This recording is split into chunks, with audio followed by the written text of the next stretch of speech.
Hello guys, welcome back to Lucas Academy. Today we have with us Ankita Sarkar, who has scored 180 upon 180 in chemistry NEET 2021. Hello Ankita, first of all I would like to congratulate you for this grand success. How are you feeling? क्या बताओ, मतलब खुशी भी है और गम भी है? गम है क्योंकि थोड़ा और एक्सपेक्ट कर रही थी। 180 से भी ज़्यादा? केमिस्ट्री में नहीं ओवरऑल। अच्छा, ओवरऑल एक्सपेक्ट कर रही थी ज़्यादा। सो आज हम लोग जानेंगे कि 180 अपन 180 लाना क्या बहुत आसान है या फिर कोई दूसरा तरीका है कि फुल मार्क्स भी हम लोग ला सकते हैं। Because Ankita is only one student from the whole state who has scored 180 upon 180। So आप लोगों के लिए जो लोग अभी नीट का प्रिपरेशन कर रहे हैं या फिर अभी 11th में हैं कि उन लोगों को कैसे पढ़ना है, कैसे अपना रोड मैप बनाना है कि फुल मार्क्स या फिर अच्छे मार्क्स ला सके केमिस्ट्री में, आज का ये वीडियो है। So directly to Ankita, first of all the question that I have for you is that how did you start और when did you start for preparing for NEET? So hello everyone, मैं हूँ अंकिता सरकार। बाकी तो मुझे कुछ बोलने की ज़रूरत नहीं है, दीदी ने सब बोल ही दिया है। मैंने बेसिकली अपनी प्रिपरेशन क्लास 11 से स्टार्ट की है। मैंने कोई एडवांस स्टडी नहीं की है, एकदम 11 से ही स्टार्ट हुई है। और 11 से 12 बहुत अप्स एंड डाउन्स भी हुए हैं, लेकिन एक होता है कि चलो पढ़ना है, नीट क्रैक करना ही है, एक अंदर से होता है। तो ऐसे करते करते गई, फिर कभी कभी बहुत डीमोटिवेट भी हुआ है बहुत जगह। और फिर टीचर लोग होते हैं, पेरेंट्स होते हैं, जिनकी सपोर्ट कहीं ना कहीं बहुत इम्पॉर्टेंट होती है इस जर्नी में। और खुद की डेडिकेशन जो तुम्हें कोई दे नहीं सकता, तुम्हें खुद से ही आना है, तो वो भी बहुत इम्पॉर्टेंट है। और बाकी तो 180 अपन 180 लाने के लिए इसका मतलब पहले दिन से 11 के पहले दिन से आपको बहुत ज़्यादा डिटर्मिनेशन से पढ़ना चाहिए, यस और नो? हाँ। So during your preparation what are the books और materials you have followed for specially for chemistry? Chemistry के लिए तो मैंने सर से ही किया है और सर ही के नोट्स को मैंने ज़्यादा फोकस किया है। Ankita is talking about Gaurav Tiwari sir of Lucas academy. हाँ, और मैंने कुछ ज़्यादा एक्स्ट्रा के चक्कर में क्या होता है, हम समझ नहीं पाते कि क्या पढ़े क्या नहीं, तो मैं उतना ज़्यादा एक्स्ट्रा में ज़्यादा भागती नहीं। मेरी मोटिव है कि मुझे एक सब्जेक्ट, एक टीचर, एक बुक और मल्टीपल रिविजन्स। ये शायद आपने डायलॉग सुना भी होगा अमन दत्तरवाल जी का, तो ये मेरे दिमाग में भी था कि हाँ ऐसा ही होना चाहिए। तो मैंने क्या किया, मेरी बुक होगी NCERT, अच्छे से NCERT पढ़ना है और सर के नोट्स अच्छे से पढ़ने हैं। सर ही मेरे वन एंड ओनली टीचर थे केमिस्ट्री के लिए, और मैंने फुल डेडिकेशन सर के, मतलब मुझे है कि हाँ सर ने जो पढ़ा है मुझे वही अच्छे से पढ़ना है। अगर मैं वही अच्छे से नहीं पढ़ूंगी, मैं दूसरा भाग के क्या करूँगी, ठीक? तो अच्छे से तो पहले वो पढ़ना है। वो बार बार रिविजन करती थी, इतनी बार मुझे खुद भी नहीं पता, मैंने काउंट नहीं किया मैंने कितनी बार किया है। जब मन करे, जब फ्री टाइम है, रिविजन करते रहो ऐसा। और क्वेश्चन प्रैक्टिस भी इम्पॉर्टेंट है। सर की DPPs मैंने सॉल्व की थी, सारे DPPs एक भी छूटे तो नहीं है, उल्टा मैंने शायद 3-4 कितनी बार किया है मुझे पता नहीं। Multiple revisions and question solvings are most important than the books and the materials, yes, according to Ankita. So Ankita, your preparation has went means like a blast because 180 upon 180 is not easy. तो ये time management, क्योंकि हमारे पास बहुत सारे subject होते हैं class 11th और 12th में, सारे सब्जेक्ट को पढ़ना, सारे चैप्टर्स को पढ़ना और उसके बाद उसको प्रैक्टिस भी करना, रिवीजन भी करना, ये सारा टाइम मैनेजमेंट आपने कैसे किया? तो 11th में तो इतना अच्छे से टाइम मैनेजमेंट नहीं होता था, जो सच्ची बात है। समझ नहीं आता था क्या पहले पढ़ो क्या नहीं। फिर धीरे धीरे थोड़ा समझ में आता है कि हाँ ये यहाँ पे मैंने गलती की है, ऐसे पढ़ना चाहिए, ऐसा नहीं। फिर बोर्ड्स के लिए मैंने इतना ज़्यादा सोचा नहीं है, क्योंकि हमारा हुआ नहीं वो अलग बात, लेकिन पहले तो था कि होगा, लेकिन फिर भी मैंने इतना सोचा नहीं था कि बोर्ड्स के लिए ज़्यादा, क्योंकि है कि एंट्रेंस का जो टॉपिक है और बोर्ड्स का जो है ऑलमोस्ट सेम है, तो इतना ज़्यादा सोचने की ज़रूरत नहीं। अच्छे से अगर तुमने NCERT पढ़ा है, एंट्रेंस के लिए पूरा फोकस हो, तुम्हारा बोर्ड भी हो ही जाएगा, इतने टेंशन की बात नहीं है। और सारे सब्जेक्ट्स को तो देखना है, वो दिमाग में रहना चाहिए कि हाँ सारे सब्जेक्ट्स ही देखना है। और क्या करना है कि अगर तुम्हें मतलब जिस मॉर्निंग में तुम उठोगे, इसके एक दिन पहले, सोने से पहले अगर अपना थोड़ा एक मतलब माइंडसेट होना चाहिए कि हाँ ये पढ़ूंगी नेक्स्ट दिन, अगर ये कर सकते हो तो बहुत ही अच्छा होता है, तो काफ़ी हेल्प मिल जाता है। और मैं यही करती थी, ऐसा नहीं कि मैं घंटा हिसाब करती थी कि इतना घंटा पढ़ूंगी, ये पढ़ूंगी, ऐसे ऐसे नहीं। तुम्हें कभी कभी होता भी है कि एक दिन पढ़ने का मन नहीं करता है, फिर भी ज़बरदस्ती ऐसा देखते हैं, फिर अच्छा नहीं लगता, रहने देते हैं, लेकिन दिमाग में होना चाहिए कि अरे यार मेरी एक दिन लॉस हो गई, अरे 2 दिन लॉस हो गई, अभी तो पढ़ना है। तो ज़्यादा ऐसा नहीं सोचना कि मतलब बहुत लेट हो रहा है, जब से तुम्हें रियलाइज़ होता है तब से स्टार्ट कर दो। हाँ, लेकिन मैं बहुत सारे स्टूडेंट को शायद ऐसा फेस करते होंगे शायद कि अगले दिन स्कूल का टेस्ट है और फिर मेंस के लिए भी प्रिपेयर करना है, फिर कहीं पे टेस्ट देना है, मतलब ऑनलाइन या कहीं पे, तो उसका अलग सब्जेक्ट है, सब्जेक्ट नहीं मतलब चैप्टर्स है, अलग सिलेबस है, तो इतने सारे चीज़ को कैसे मैनेज करेगा वो? हाँ, तो ये तो सबकी ही एक दिक्कत होती है, लेकिन मैं कभी भी ऐसा नहीं करती थी कि सपोज स्कूल का टेस्ट है तो मैंने ट्यूशन मिस किया, ट्यूशन में मिस नहीं करती थी। और हमेशा था कि दिमाग में रहना चाहिए कि स्कूल जो भी टेस्ट होता है तुम्हें कुछ टाइम ज़रूर मिलता है, ऐसा नहीं कि तुम्हें एक दिन पहले बोला है कि तुरंत दे दिया है। तो जैसे सीक्वेंस में टेस्ट है वैसे ही तुम्हारा भी थोड़ा प्रिपरेशन चलना चाहिए कि ये टेस्ट थोड़ा पहले, ये थोड़ा पहले कर लो। ऐसा ज़्यादातर स्टूडेंट का मेंटेलिटी रहता है कि अगर 7 दिन बाद टेस्ट है तो 6ठे दिन में वो स्टार्ट करते हैं पढ़ना, तो ये एक गलत स्ट्रेटेजी है, फिर सारे एक साथ मिक्सड हो जाते हैं। तो जब पता चला टेस्ट के बारे में तभी से एक मतलब माइंड मैप होना चाहिए कि हाँ ऐसे ऐसे स्टार्ट करना है, ऐसे ऐसे एंड करना है। और ज़्यादा स्कूल के लिए तो मैंने ज़्यादा कभी सोचा नहीं है, वो सच्ची बात है। हाँ, क्योंकि सिलेबस और बुक्स तो सेम ही है, एनसीईआरटी पढ़ना है। हाँ। तो फिर अलग से क्यों पढ़ना है? जो पढ़ना है तो सारे एक ही साथ पढ़ना चाहिए हमें। तो हमारे पास तो इतने सब्जेक्ट्स है, फिजिक्स, केमिस्ट्री, मैथ्स, बायोलॉजी और फिर इंग्लिश भी होता है, तो इतने सारे सब्जेक्ट को क्या हम एक दिन में सारे सब्जेक्ट पढ़ते हैं? क्या पढ़ना चाहिए? नहीं, मेरे हिसाब से तो एक दिन में सारे हो ही नहीं सकते, और ये बहुत टफ भी होगा अगर कोई पढ़ता है, तो मुझे पता नहीं। तो इंग्लिश तो ऐसे ही था कि कभी मूड ऑफ है ऐसे ही इंग्लिश, ऐसे स्टोरी ऐसे पढ़ना है, और ऐसे भी मैंने इतना फोकस नहीं दिया इंग्लिश। कभी कभी तो मैं इंग्लिश पढ़ती भी नहीं थी, एग्ज़ाम के पहले थोड़ा ऐसा कर लेती थी। और मैथ्स में भी मैंने ज़्यादा फोकस नहीं दिया क्योंकि मैं नीट के एस्पिरेंट हूँ, तो मुझे फिजिक्स, केमिस्ट्री और बायोलॉजी को ही फोकस देना है। और ऐसा नहीं एक दिन में, ऐसा नहीं कि बस एक ही सब्जेक्ट, मैं कोशिश करती थी 2 सब्जेक्ट एटलीस्ट चले और फिर देखती थी। और बायोलॉजी को मैंने ज़्यादा फोकस दिया है। सो मतलब Ankita's time management and discipline in life was very important for her preparation. So Ankita, आपने जो इतना पढ़ा, तो ये आपका प्रिपरेशन बूस्ट कैसे हुआ? तो प्रिपरेशन बूस्ट करने के लिए जो मुझे लगता है सबसे ज़्यादा ज़रूरी है वो है टेस्ट सीरीज़, क्योंकि तुम जब टेस्ट देते हो जो भी मार्क्स आते हैं तुम्हें एटलीस्ट आइडिया रहता है कि तुम कहाँ स्टैंड कर रहे हो। ऐसा तो नहीं है कि यही मुझे नीट में मिले गए, नहीं, तो कुछ ना कुछ तो तुम्हारा फॉल्ट है, पहले वो निकालना ज़रूरी है। और वो निकाल एक सिर्फ तुम्हारे टेस्ट से सकते हो। जैसे पहले तो बहुत ख़राब भी ना आते थे, धीरे धीरे इम्प्रूव हुआ। ऐसा तो नहीं कि मुझे पहले से ही 600 प्लस आते थे, पहले से ही मुझे 180 आता था, ऐसा तो नहीं है। फर्स्ट टेस्ट में कितना मिला था? फुल टेस्ट के बारे में बात करें। 720 का। तो फुल टेस्ट अगर 720 का हो तो 11th में अगर मैं पूछूँ तो 391 आया था मेरे 11th के फर्स्ट टेस्ट में। अच्छा। और फिर वहाँ से लेके फुल कितना मिला आपको? 637। मतलब ये बहुत अच्छी बात है कि 391 से 637 लाना आसान बात नहीं है, बहुत ज़्यादा स्ट्रगल किया होगा, इसीलिए आज अभी हमारे साथ बैठे हैं बाकी लोगों को एडवाइस देने के लिए। सो अंकिता, टेस्ट सीरीज़ के बारे में आपने बताया, टेस्ट सीरीज़ कि मतलब सारे सब्जेक्ट्स का टेस्ट एक साथ में देना सही होता है या फिर अलग अलग सब्जेक्ट का टेस्ट देना प्रेफर किया था? दोनों ही इम्पॉर्टेंट है, अलग अलग भी देना है क्योंकि अलग अलग जब होता है तो उस सब्जेक्ट के लिए और डीप में क्वेश्चंस होते हैं और अच्छे से पढ़ना पड़ता है, तो वो भी इम्पॉर्टेंट है। और सारे सब्जेक्ट का इम्पॉर्टेंट है क्योंकि तुम्हें टाइम मैनेजमेंट का आइडिया होता है। चैप्टर वाइज, सिलेबस वाइज भी टेस्ट इम्पॉर्टेंट है अकॉर्डिंग टू अंकिता। सो इसके लिए आप क्या रिकमेंड करेंगे स्टूडेंट्स को? कहाँ से टेस्ट देना सही रहेगा, या फिर ऐसे कोई साइट होगा ऑनलाइन जहाँ पे ऐसे टेस्ट दे सकते हैं लोग? तो वैसे तो अभी सर खुद ही शायद चला रहे हैं नीट टेस्ट सीरीज़ करके, वो भी काफ़ी अच्छा है अगर स्टूडेंट्स देते हैं तो।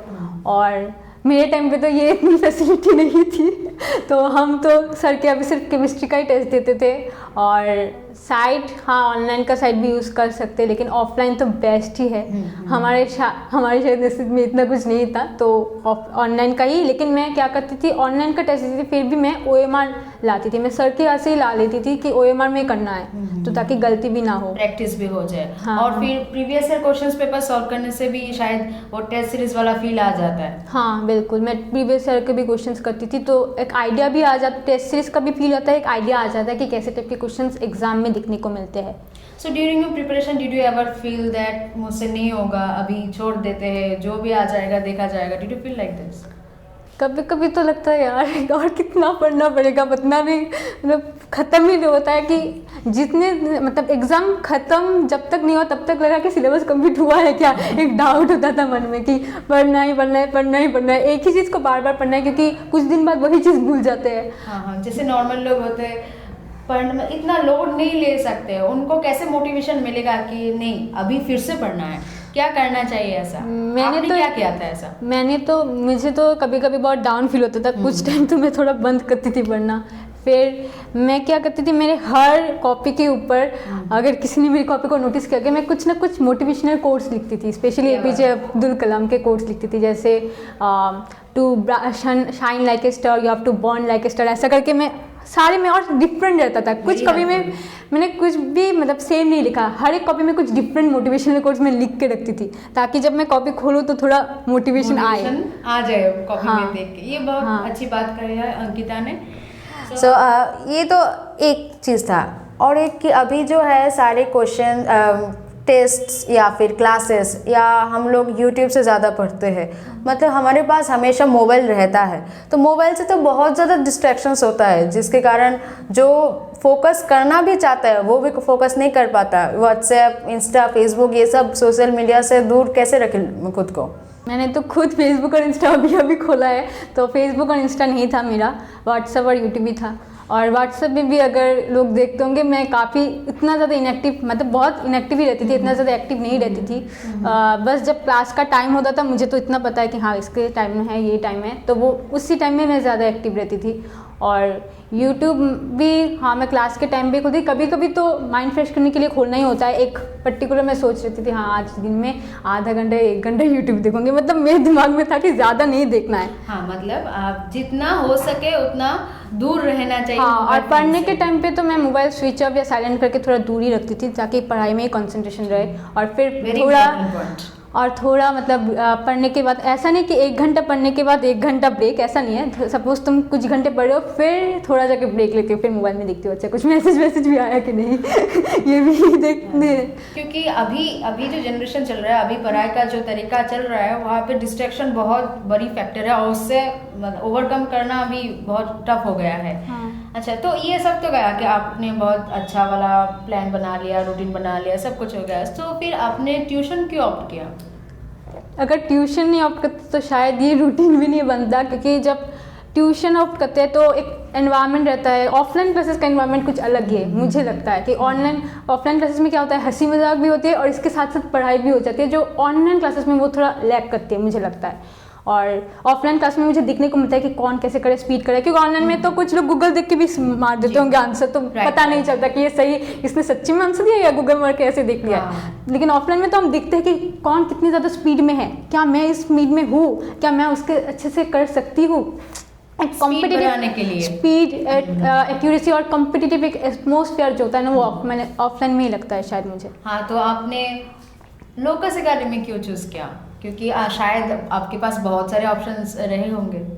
लोकस एकेडमी का तो ऐसे भी हमारे टाइम भी बहुत नाम था, बहुत लोग बोलते थे कि गोरख तिवारी सर तो बहुत अच्छा पढ़ाते हैं ऐसा करके। मेरी मम्मी तो पहले डाउट करती थी कि यार मेरी बेटी हिंदी में समझ पाएगी ना, तो मैं बोल रही थी अच्छा देखते हैं, पढ़ते हैं। फिर आई यहाँ पे, जब आई फर्स्ट दिन का क्लास हमारा था हाइड्रोलिसिस वाला, मैं 2 महीने लेट ज्वाइन किया था मैंने, तो उस टाइम में सर ने बोला कि गंगा जल डाल दो।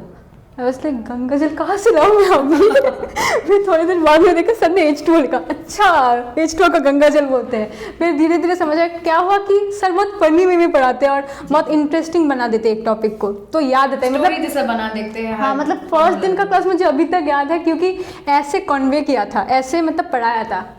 तो वो बहुत इंपॉर्टेंट है। और टीचर के साथ इंटरेक्शन जो होता है ना, वो फ्रेंडली इंटरेक्शन वो बहुत ज़रूरी है, जो मुझे लगा कि सर के पास ही मुझे मिलेगी। और इसलिए शायद जब मैं सर के पास ज्वाइन किया, मुझे और कोई केमिस्ट्री का एक्स्ट्रा कुछ करने की ज़रूरत नहीं पड़ी। बहुत अच्छी बात है। और आप लोग तो शायद जानते ही होंगे, क्योंकि आप लोग जो रेगुलर व्यूअर्स है लोकस एकेडमी का, आप देखते होंगे सर कैसे बहुत आसानी से मतलब शॉर्टकट लगा के कितने ट्रिकी क्वेश्चन सॉल्व कर देते हैं। हाँ। सो अंकिता ने भी शायद यही ट्रिक्स यूज़ किया होगा क्वेश्चन पेपर सॉल्विंग के लिए। हाँ। और वही क्वेश्चन मेरा जो नेक्स्ट क्वेश्चन यही है कि क्वेश्चन जो सॉल्विंग का एक टेक्निक होना चाहिए, हर किसी के पास एक स्ट्रेटजी होना चाहिए एग्जाम टाइम में क्वेश्चन, क्योंकि अभी एक्सपेरिमेंट का कोई मतलब टाइम नहीं है तुम्हारे पास। अब जो करना है अभी करना है, और पहले से पता होना चाहिए कि अब मुझे क्या करना है। तो एग्जाम के टाइम, एग्जाम के दिन, what should be the strategy of a student, how should he attempt the question paper? पहले तो दिमाग में एक रहना चाहिए कि कहाँ से स्टार्ट करो। ऐसा नहीं, बहुत लोग का एक मेंटेलिटी है बायोलॉजी, केमिस्ट्री, फिजिक्स ऐसा, तो ऐसा नहीं कि तुम्हें ऐसे ही करना है। तुम्हें देखना है कि तुम कौन से सब्जेक्ट में सबसे ज़्यादा कॉन्फिडेंट हो, जिसमें सबसे ज़्यादा कॉन्फिडेंट हो, मुझे लगता है उसी से स्टार्ट करना चाहिए। मैं सबसे ज़्यादा केमिस्ट्री में थी, मैंने केमिस्ट्री से ही स्टार्ट किया है। केमिस्ट्री किया, फिर बायोलॉजी किया, फिर फिजिक्स किया, ऐसे किया। और जब एग्ज़ाम स्टार्ट होता है, इसके बाद मैं एकदम पहले तो है गो थ्रू करना कि कैसे टाइप के क्वेश्चंस है, थोड़ा कॉन्फिडेंस भी आना चाहिए। और फिर जब तुम क्वेश्चंस करते हो, हर एक लाइन को अच्छे से, अगर अभी तो ऑफलाइन ही है ना, तो तुम अंडरलाइन की फैसिलिटी भी है, तो अंडरलाइन कर सकते हो। जैसे बहुत सारे वर्ड्स होते हैं, नॉट, एक्सेप्ट, ये वाले में बहुत फंसा देते हैं, सम, मोस्ट, फ्यू, बहुत फंसाते हैं इस वर्ड्स में, तो उनमें अंडरलाइन करना पड़ता है। फिर बहुत सारे ट्रिकी क्वेश्चंस भी होते हैं, तो वो सब तो तुम्हें ज़्यादा से ज़्यादा प्रैक्टिस, अच्छे से एनसीईआरटी पढ़ना, अपना नोट्स बनाना, इससे ही होता है। क्वेश्चन पेपर सॉल्व करना मतलब बहुत इंपॉर्टेंट है एग्जाम के पहले। और एग्जाम में पहले क्वेश्चन को पहले से अच्छे से देखना है और फिर अपने कंफर्ट जोन के हिसाब से सॉल्व करना है। हाँ। तो केमिस्ट्री का, स्पेशली केमिस्ट्री का कौन सा पार्ट तुम्हारा सबसे ज़्यादा कंफर्टेबल था? कौन सा जोन या फिर कौन सा पार्ट ऑफ सिलेबस? केमिस्ट्री में तो 3 पार्ट ही है, फिजिकल, ऑर्गेनिक और इनऑर्गेनिक।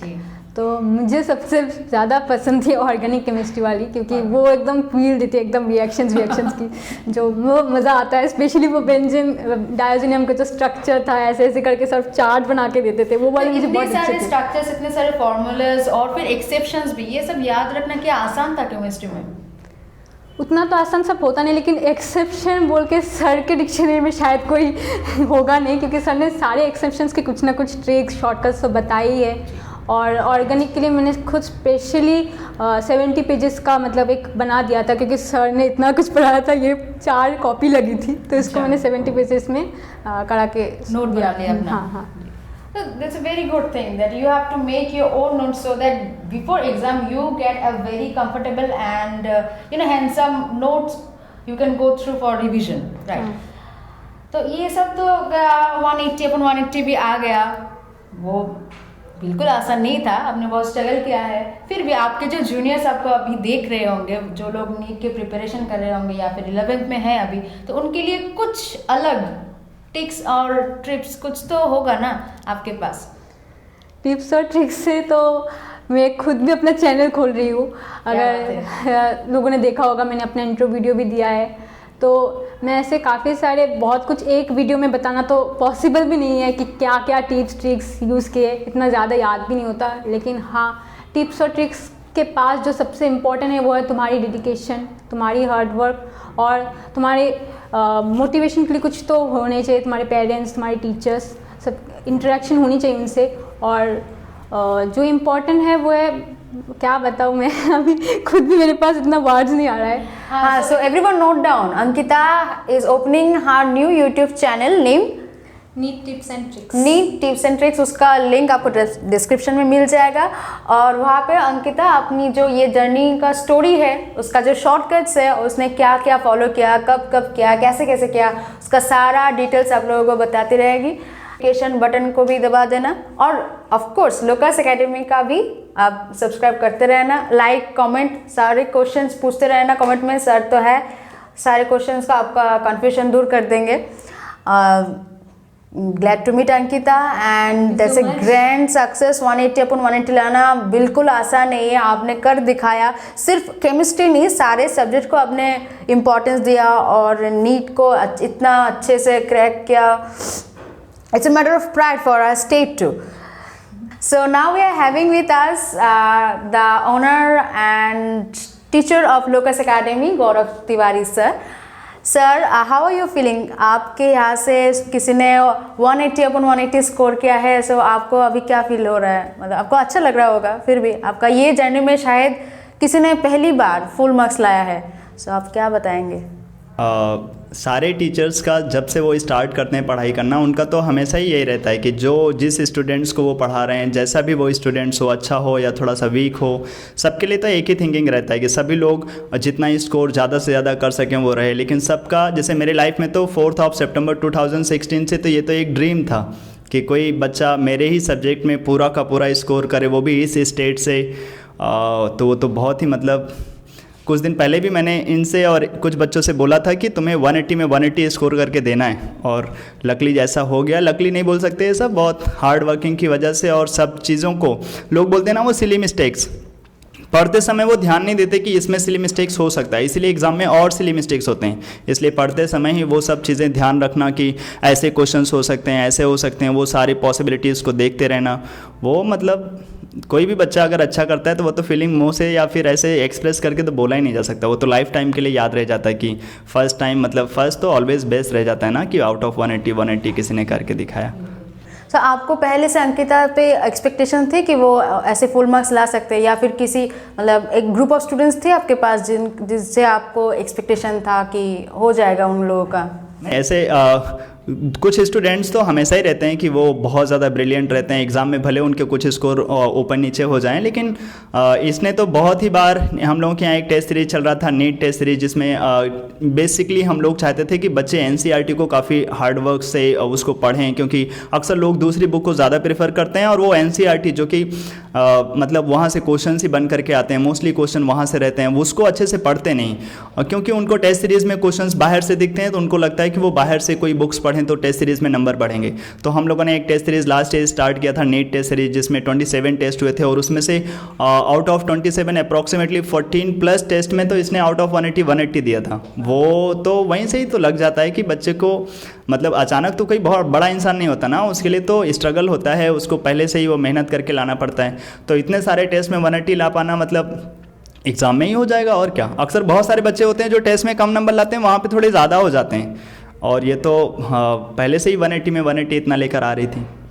हाँ, तो अंकिता ने जो अपने पूरे जर्नी में जो एक बात कॉन्सिस्टेंट रखा कि सर का जो सीरीज़ है, सर का जो मटेरियल है, उसी को फॉलो करना है, उसी को उसने बहुत अच्छे से फॉलो किया, बार बार रिवाइज किया। तो आपके ये मटेरियल्स में ऐसा क्या है, मतलब what is the speciality of your materials, जो जिसे मतलब 180/180 भी आ सकता है नीट में? मटेरियल्स तो मतलब सबसे पहले तो कॉपी पेस्ट से बचते हैं हम लोग, वो क्वेश्चंस डालते हैं जो बुक से बन सकते हैं ज़्यादा से ज़्यादा, या फिर पढ़ाते समय जितना मेरे को आता है कि एक तो पहले रहता है कि मैं कभी नोट्स लेकर पढ़ाता नहीं, जो मेरे मन में दिमाग में फीलिंग चल रहा है उस चीज़ को फील करते हुए जितना ज़्यादा से ज़्यादा बोल सकते हैं, वो वहाँ से ऐसे रहता है कि जितनी पॉसिबिलिटीज़ हो सकती हैं वो सब आ जाएंगी। अगर हम किसी चीज़ को पढ़ के जाएंगे तो ऐसा होगा कि उतना जा करके मैंने डिलीवर कर दिया बस, और अगर हम सेल्फ से वो दे रहे हैं तो पहले तो मेरे कंटेंट में ऐसे ही रहता है कि जो मैंने बनाए होंगे वो क्वेश्चंस रहेंगे, हाँ जो प्रीवियस ईयर में आए हुए अच्छे क्वेश्चंस हैं वो भी डाल दिए जाते हैं, क्योंकि वो बहुत ज़रूरी है। और जितने भी ज़्यादा से ज़्यादा क्वेश्चंस प्रैक्टिस के लिए दिए जाएं, जैसे क्लास में डेली 9 स्टेटमेंट्स मैं इन लोगों को देता था कि आओ तुरंत वो स्टेटमेंट्स लिखो, पुराने जो भी चीज़ें मैंने पढ़ाया वो दिया होगा, उसके एक चॉकलेट्स मिलेंगे, तो बच्चों को थोड़ा मोटिवेशन लगता है कि हाँ वो करना ही है। तो ऐसे धीरे धीरे क्वेश्चन ज़्यादा से ज़्यादा प्रैक्टिस होने चाहिए, और इसके लिए बहुत सारे कॉन्टेंट्स मिलते रहते हैं। कोई भी आप कॉन्टेंट करिए, कोई पर्टिकुलर बुक की ज़रूरत नहीं है, जो भी आप करेंगे वो बेस्ट ही रहता है। मेरे हिसाब से तो मैं कभी भी किसी को कोई पर्टिकुलर बुक नहीं प्रेफर करता, प्रीवियस ईयर कर दिए, जहाँ पर भी आप पढ़ते हैं वहाँ के कंटेंट्स अच्छे से करिए, क्योंकि जो भी वहाँ पे पढ़ा रहे होंगे या जिस भी इंस्टीट्यूशन में आप पढ़ रहे होंगे उनको ज़्यादा एक्सपीरियंस है आपसे, तो वो कंटेंट्स उनके अगर हम अच्छे से करें, टीचर को ज़्यादा से ज़्यादा डिस्टर्ब करें, उनसे पूछें। जब भी टीचर के पास जाएंगे तभी हम टीचर को जान पाएंगे, क्लास में जा करके हम टीचर को जान नहीं सकते उतना, क्योंकि क्लास को तो डिसिप्लिन में रखना पड़ता है। तो मोस्टली जैसे बच्चों को जो वीडियो देख रहे होंगे वो मेरे से ही बहुत डरते होंगे, लेकिन अगर वो पर्सनली मेरे से आके मिलते होंगे तो उनको वो फीलिंग नहीं आती होगी, क्योंकि क्लास का एक डिसिप्लिन होना चाहिए, वो उसी तरीके से ही जा सकते हैं। ऐसे नहीं हो सकता है कि तुम अपने पड़ोसियों से बात भी करते रहो और मेरी बात भी सुनते रहो। भगवान ने 2 ही कान दिए हैं, ज़रूरी है कि जब कोई बोल रहा हो तो उसको सुनने में लगाएं, खुद भी बोलने में ना लगाएं। तो ऐसे चलता है, बस ज़रूरी है टीचर से बात करते रहो और हमेशा पढ़ते रहना ही बहुत ज़रूरी है। जब भी डिमोटिवेट हो टीचर से बात करो, क्या करें, जो भी नेगेटिव थॉट्स आ रहे हैं बात करें और आगे चलते रहें।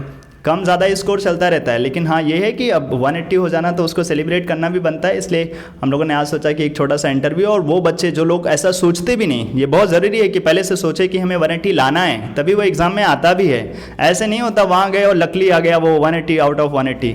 1-2 क्वेश्चन ऊपर नीचे होते हैं, लकली पूरा मार्क्स नहीं आता है ऐसे। तो वो आपको हार्ड वर्क पहले से ही जारी करके रखना है, वो कंटिन्यू रहता ही रहना चाहिए हमेशा।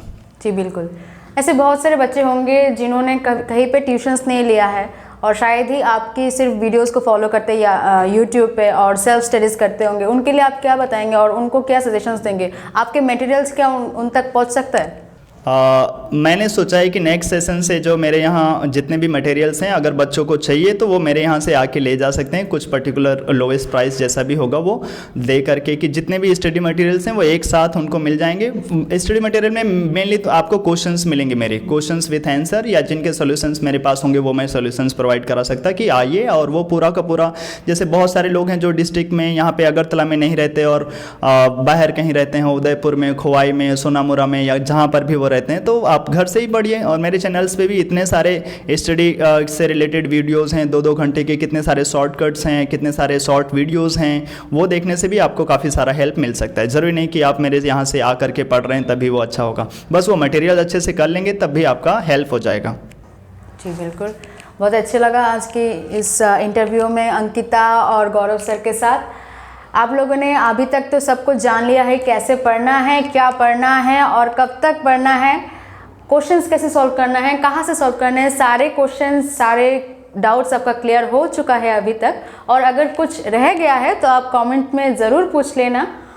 और आज का ये वीडियो यही ख़त्म होता है। मैं रितिका, लोकस एकेडमी का इलामनी 2019 का बैच, और अंकिता तो अभी अभी पास आउट हुए हैं। 180/180 लोकस एकेडमी का ये आज इस साल का पहला स्कोर है और यही ख़त्म नहीं होगा। हम लोग और भी लाएंगे, ऐसे बहुत सारे स्टूडेंट्स होगा फ्यूचर में जिनको ऐसा फुल मार्क्स भी मिलेगा। और आपको भी लाना चाहिए, अपना आपको सपना भी तो देखना है। सबको सपना बड़ा देखेंगे, सर ने जैसे बताया, तभी कुछ ना कुछ होगा आपकी लाइफ में। सो आज का वीडियो यही तक है। Thank you for being with us. Tata.